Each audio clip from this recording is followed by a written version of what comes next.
Hey everyone, welcome back to another N3 broadcast. I'm Carter. And I'm Olivia, and it's so great to be back. How was your week at home? What'd you do to keep busy? Well, considering I was stuck in my room for a week, it was pretty boring. But me and my mom started a new series on Netflix. I wish I was in my room right now. Hey, speaking of rooms, Mr. Nicol is spicing his up. Sweet, let's go check it out. Recently, some Northwest students have been adding a little color into history class. Take a look into the progress of these art students' newest project. Last year I had talked about it to all my classes, whether or not somebody would be interested in doing this. And this is something I had growing up in every single one of my history classrooms, and it made it easy for me to learn where certain things were in the world if the teacher would actually have a big physical map to teach from. And so I'm hoping to maybe pass that down to my students and give them a better geographical basis to go from. So I am in Mr. Nicol's advisement, and I was in 60s and Beyond with him last year, and he always talked about wanting someone to paint a mural on as well of the world map. But they were the ones that came to me this year and said, we'd be interested in doing it.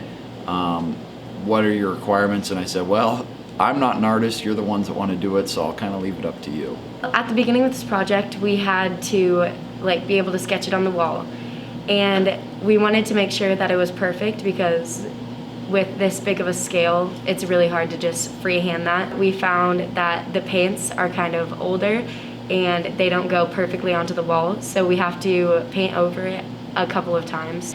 And then after that, we have to outline every state so then they don't blend into the oceans.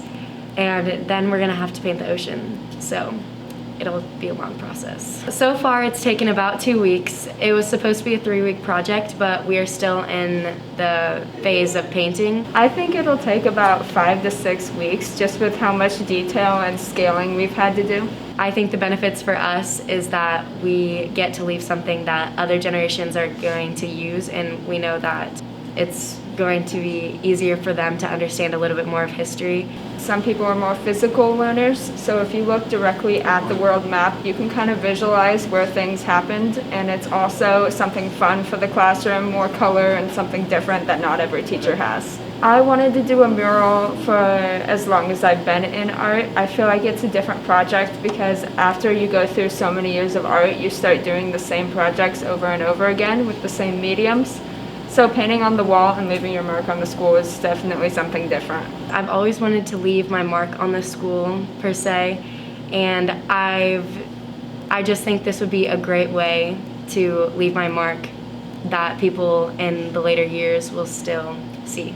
After many early mornings full of painting, their hard work is about to pay off.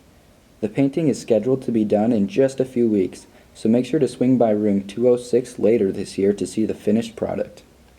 That looks amazing. Yeah, it does. Did anything else happen while I was gone? Not much around here, but I heard the state fair happened. I remember my good old 4-H days. On my international harvester. The memories.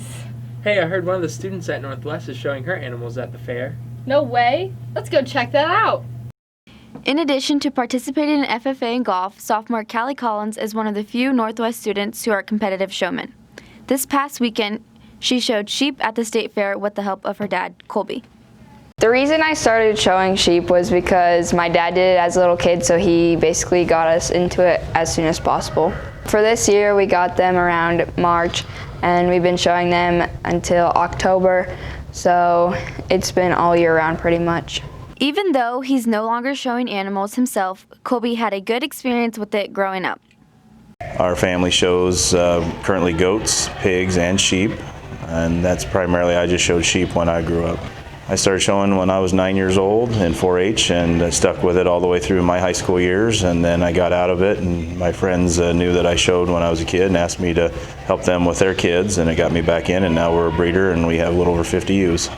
Because of Colby's experience with animals, Callie is one step ahead of the competition in overcoming challenges. Some difficulties during showing is fungus. Fungus is like a contagious ringworm you can get, and it causes you not able to go to shows. The biggest challenges in show days is trying to get all the work done before the classes. It's very difficult to make sure that the lamb's ready to go in the ring. You got them all ready in a timeline, and there's some things you put in the animals, express their muscles, and it's definitely on a time constraint. So you definitely want to make sure you got your timing down to be at the optimum level where you want your animal for the show ring. As a dad-daughter duo working together to prepare and show animals, Colby has played a big role in his daughter's success.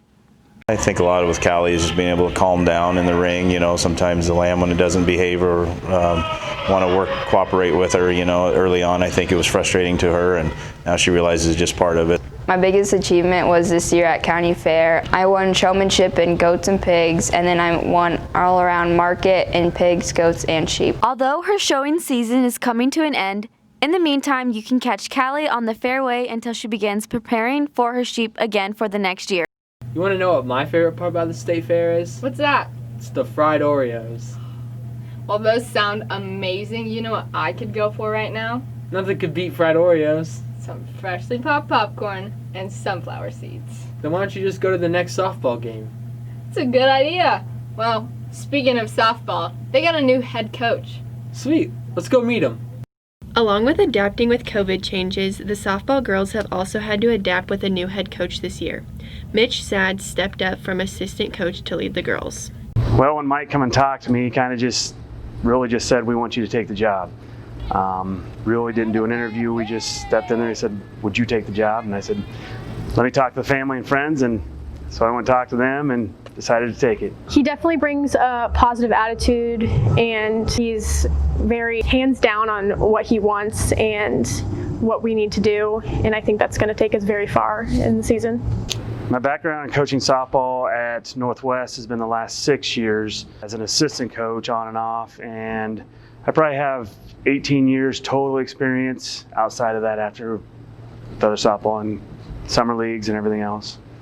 As first-year head coach, Sadd has pretty big goals for both himself and the team as a whole. Personal goals is just being there for all the girls whenever they need it, to make every girl better. And then eventually, if we can get them to the state tournament, we'd really like that as a personal goal. Being a first-year head coach going to the state tournament would be an awesome achievement. Check out Coach Sadd and the girls at their next home game, September 17th against Cozad. He seems pretty cool. We are really lucky to have him. Yeah, we are. And I know he'll keep the Viking spirit up. For sure. You know what else will keep the Viking spirit up? What's that? Viking in the Village. Welcome back to another year of Viking in the Village. My name is Luke, and this week's burning question is how long is now? Let's find out. How long is now? Now is only that split second that you just said now.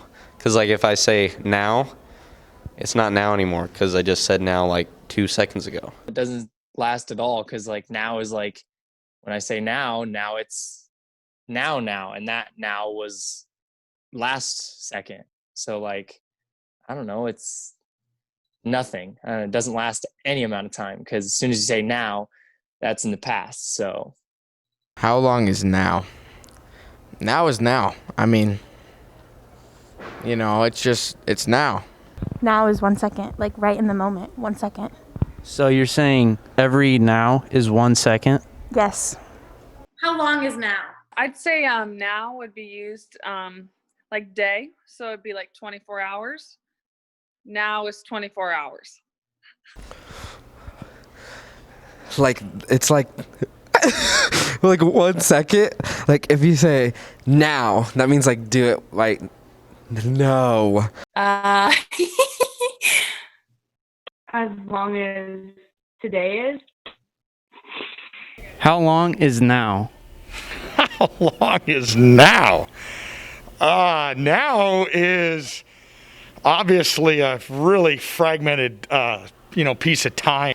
At least a minute, but it depends on what we're doing. How long is now? It's a couple of seconds, maybe. That's my best guess. Now it could be. It's infinite. It's infinite. It's Infinity War. Now is however long you want it to be. That's a tough one. Now is now.